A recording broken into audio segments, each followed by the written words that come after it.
Fala, meu povo! Professor Juarez aqui de novo para mais uma aula de geografia. E hoje a gente vai começar uma partezinha que provavelmente vocês já viram por ciências, né? Que tem a ver com a estrutura da Terra, né? Com a formação e com as partes diferentes que a Terra vai ter, beleza? Gente, a gente começa, né, pensando e falando a partir de uma teoria que é a mais aceita pela ciência até hoje, tá? E essa teoria, a mais aceita pela ciência até hoje, ela fala, né, sobre a questão do átomo primordial, de um átomo que teria dado origem a todo o universo. Universo esse que continua se expandindo, que continua crescendo ao longo desses bilhões e milhões de anos, tá bom? Então a teoria do Big Bang, ela vai falar para a gente sobre esse átomo, né, que teoricamente explodiu, né, sobre uma grande explosão, que vai resultar em todos os processos, em todas as matérias, em tudo que nós vemos e que também não vemos hoje em dia, tá bom?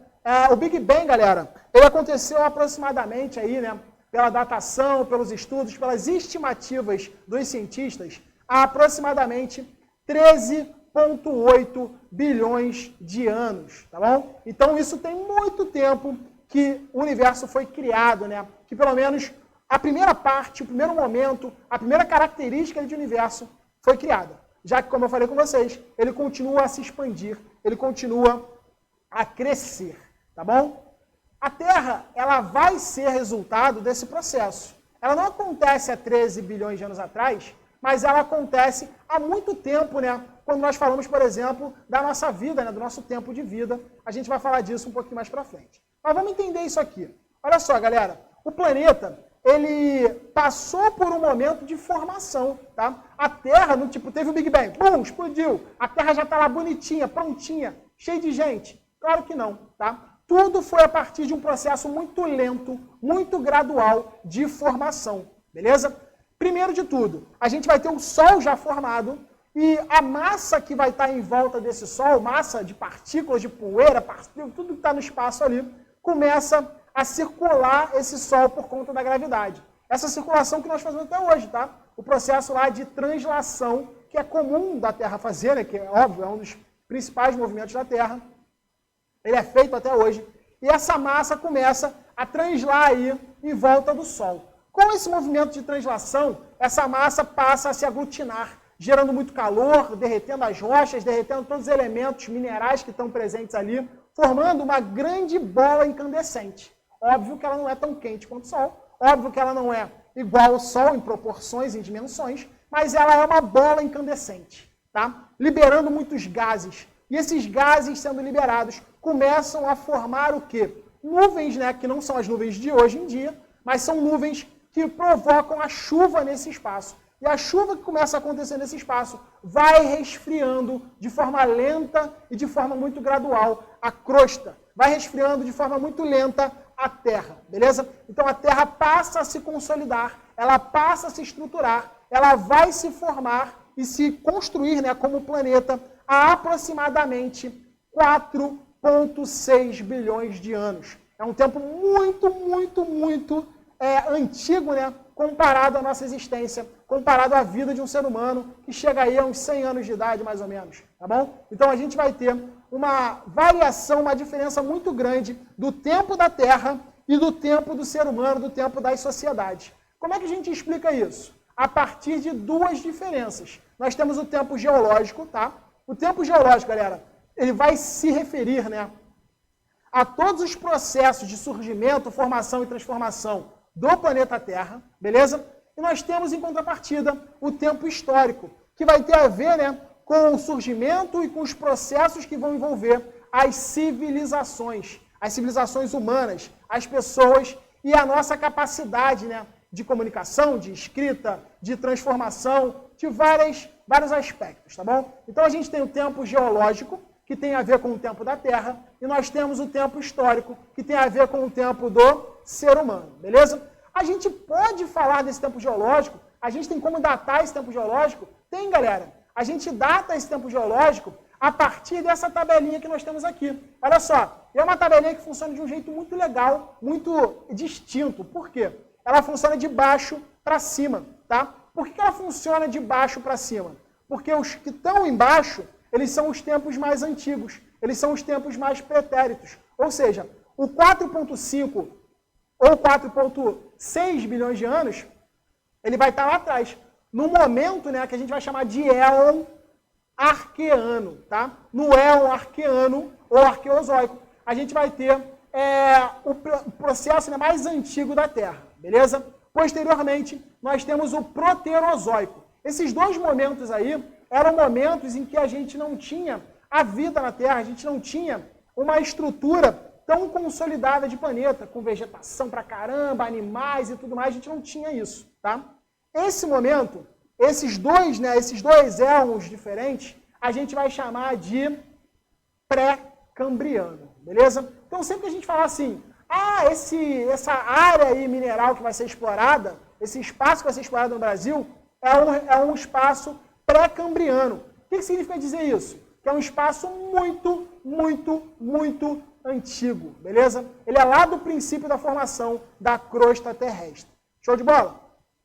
Depois, galera, a gente vai ter várias formas de distinguir esse tempo, porque torna-se, né, através da ciência, muito mais fácil da gente estudar esses momentos, tá beleza? Por exemplo, a gente vai ver que existem éons, eras, períodos e épocas, tá?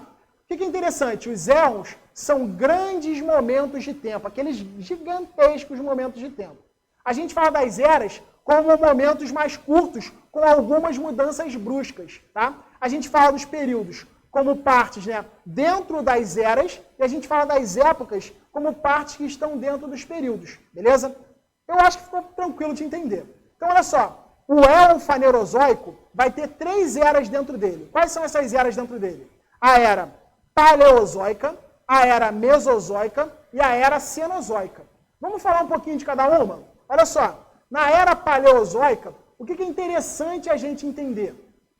Que a gente já tinha uma consolidação da Terra, a gente tinha os agentes naturais atuando e transformando muito esse relevo, então nós vamos ter muitos processos de intemperismo e de erosão. Imagina, só tempestade sinistra acontecendo no planeta. Muito processo de intemperismo e de erosão. Esse processo de intemperismo e erosão, galera, vai resultar para a gente num acúmulo primitivo de bacias sedimentares, que são estruturas que a gente vai ver um pouquinho mais para frente, tá? Mas guarda esse nome.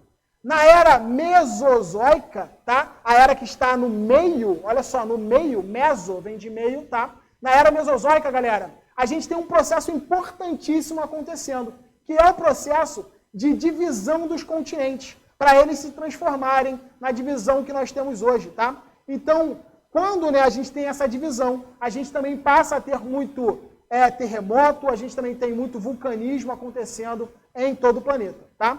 E na era cenozoica, a gente vai ter o surgimento, galera, das montanhas. Por exemplo, a Cordilheira dos Andes, a Cordilheira do Himalaia, elas vão surgir na era cenozoica, no período terciário, beleza? E por último, vai ter o surgimento do ser humano. Aí você vai falar, caraca, Juarez, teve isso tudo e não surgiu gente nessa parada? Não, beleza? O ser humano, galera, só vai surgir na era cenozoica, no período quaternário. Show de bola? Então a gente, sociedade não, né? Mas nós, seres humanos, só vamos surgir no período quaternário, na era cenozoica, que fica dentro do éon fanerozoico. Beleza? Tranquilo isso? É como aquelas encaixadinhas, né? Aquela matriosca, sabe? Aquela bonequinha russa que tem uma boneca dentro da outra. Então, pensa isso. A boneca grande é o fanerozoico. A boneca menor é o cenozoico. E a boneca menorzinha dentro é quem? É o período quaternário, que é quando a gente vai aparecer. Beleza? Gente, a gente precisa destacar essa imagem aí, porque ao longo do tempo, né, de existência, a Terra foi se consolidando e os materiais que estavam misturados, eles foram se separando e eles foram transformando, né, essa Terra em estruturas diferentes. Por exemplo, nós precisamos destacar que os elementos mais leves, eles vão para a superfície. Então, eles formam a crosta. E os elementos mais pesados estão aonde? eles vão para o núcleo, formando a parte interna do planeta, beleza? Então, ó, essa parte interna do planeta, galera, para vocês terem uma ideia, ela está aproximadamente a 600 graus e ela vai reunir aí, dentro desse espaço, tá? Ela vai reunir principalmente ferro e níquel, tranquilo? Quando nós falamos do manto, galera, a gente vai conhecer o manto, né, pela temperatura, né, mas a gente vai conhecer o manto também pela pastosidade, tá? Porque o manto ele vai ser plástico. Quando nós falamos do núcleo, o núcleo vai ser sólido, né, em grande parte, o manto vai ser plástico e ele vai ser formado principalmente por magnésio e por silício, diferente do núcleo, né, formado por níquel e ferro, que são os elementos mais pesados. E quando nós falamos da crosta, galera, que é onde desenvolvemos a vida, é onde vemos as formas do relevo, é onde tem toda a sociedade sendo desenvolvida, a crosta terrestre é uma parte sólida e vai ter principalmente quem formando ela? Silício e alumínio, beleza? A gente vai continuar esse papo falando de formas, de crostas, de diferença dessas crostas, porque a crosta não é uma coisa só, ela vai ser oceânica e ela também vai ser uma crosta continental. Tá? A gente vai falar dessas características, vai falar de relevo nas aulas posteriores, beleza? Galera, por hoje, vamos terminar com essa imagem bonita aqui. Por hoje é só, tá? Vejo vocês numa próxima aula.